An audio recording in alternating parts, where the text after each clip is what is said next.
सूर्य उपासना एवं लोक आस्था के महापर्व छठ जो अभी अभी बीता है, यह मनुष्य को अपने जड़ से जोड़ता है, अपने जमीन से जोड़ता है, अपने परिवार से जोड़ता है, अपने समाज से जोड़ता है।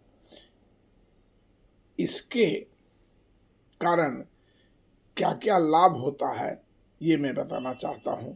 पहला कि छठ पर्व के अवसर पर हम जड़ से जुड़ते हैं।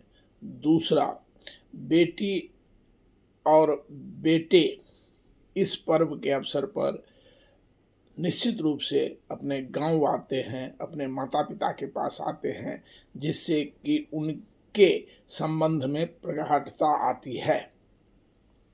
इस अवसर पर गांव घर देखने का मौका मिलता है।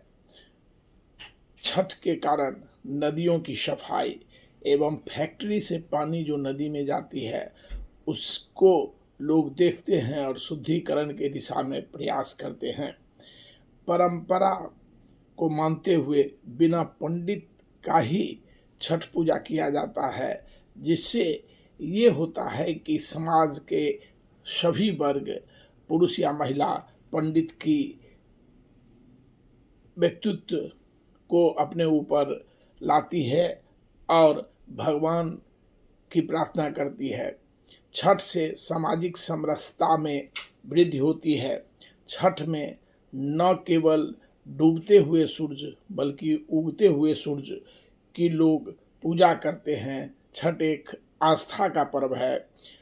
छठ में लोग सूरज भगवान से या छठी माता से स्वस्थ, सामर्थ्य, दीर्घायु न केवल अपने बल्कि परिवार के सभी सदस्य, खास करके बेटी और बेटों के लिए भगवान से प्रार्थना करते हैं।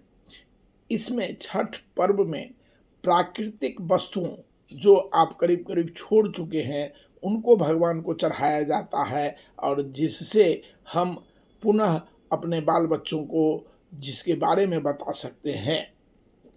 किसानों के सामान का इसमें बिक्री होता है, और ख़ास करके कारीगर जो कुम्हार होते हैं उनके द्वारा बने हुए विभिन्न किस्म के बर्तनों का उपयोग, जैसा हाथी, शरवा, इस सब का उपयोग इस पर्व में होता है। भगवान से आप कुछ भी इस अवसर पर मांग सकते हैं।